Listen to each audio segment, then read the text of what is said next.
Assalamualaikum warahmatullahi wabarakatuh. Kami dari kelompok 3 akan membahas mengenai tantangan komunikasi di pasar global yang beragam. Perkenalkan, saya Arsina Vidasari, NIM 1961041.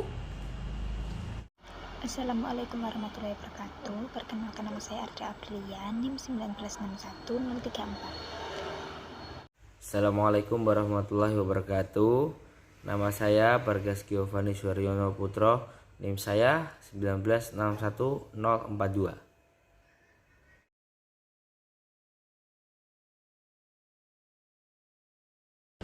Komunikasi antar budaya adalah suatu proses mengirimkan dan menerima pesan-pesan antar orang-orang yang latar belakang budayanya dapat membawa mereka mengartikan tanda-tanda verbal dan nonverbal dengan cara yang berbeda.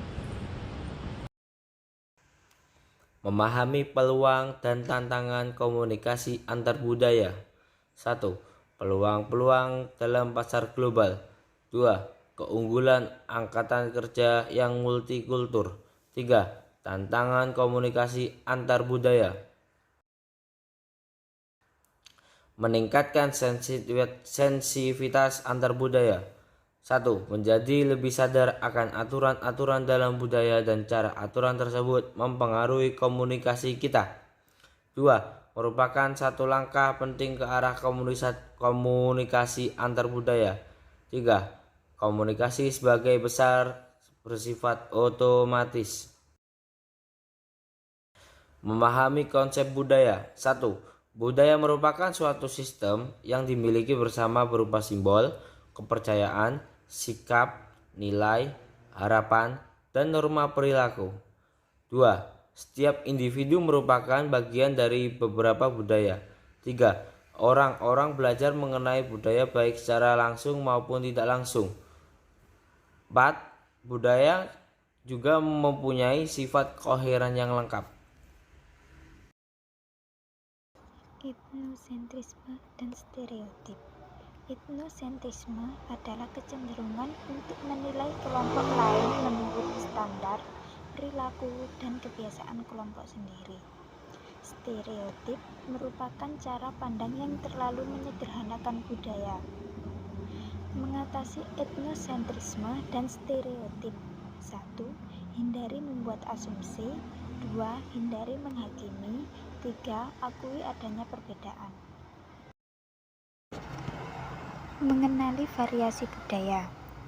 Variasi budaya ada 6, yaitu yang pertama, perbedaan kontekstual, yang kedua, perbedaan hukum dan etika, yang ketiga, perbedaan sosial, yang keempat, perbedaan nonverbal, yang kelima, perbedaan umur, dan yang keenam, perbedaan gender. Perbedaan kontekstual. Ada 3 perbedaan kontekstual. Yang pertama, pengambilan keputusan, yang kedua, pemecahan masalah, dan yang ketiga, negosiasi. Selanjutnya, perbedaan hukum dan etika. Ada 4 prinsip dasar yang harus diterapkan dalam berkomunikasi lintas budaya. Yang pertama, mencari pijakan sesama secara aktif. Yang kedua, mengirimkan dan menerima pesan-pesan yang jujur. Yang ketiga, mengirimkan dan menerima pesan-pesan tanpa menghakimi. Yang keempat, menunjukkan rasa hormat karena adanya perbedaan budaya. Perbedaan sosial. Aturan-aturan sosial berbeda-beda dari satu budaya ke budaya lain dalam era sebagai berikut. Yang pertama, sikap terhadap kerja dan kesuksesan. Yang kedua, peran dan status. Yang ketiga, menggunakan tata krama. Yang keempat, konsep waktu. Selanjutnya, perbedaan nonverbal. Cara orang berperilaku dalam era tertentu ada 6. Yang pertama, ucapan selamat.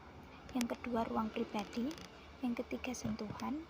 Yang keempat, ekspresi wajah. Yang kelima, kontak mata. Dan yang keenam, sikap tubuh. Perbedaan umur. 1. Negara yang lebih menekankan pada orang muda. 2. Negara yang masih menghargai umur dan senioritas. 3. Berkomunikasi antar budaya. Kemudian ada perbedaan gender. Bukti yang menunjukkan gaya berkomunikasi antara pria dan wanita yang berbeda. 1. Hierarki di tempat kerja mempengaruhi komunikasi. 2. Gaya membuat keputusan untuk mempengaruhi komunikasi. Dan yang terakhir, gaya memecahkan masalah. Sekian presentasi dari kelompok kami. Mohon maaf bila ada salah kata. Wassalamualaikum warahmatullahi wabarakatuh.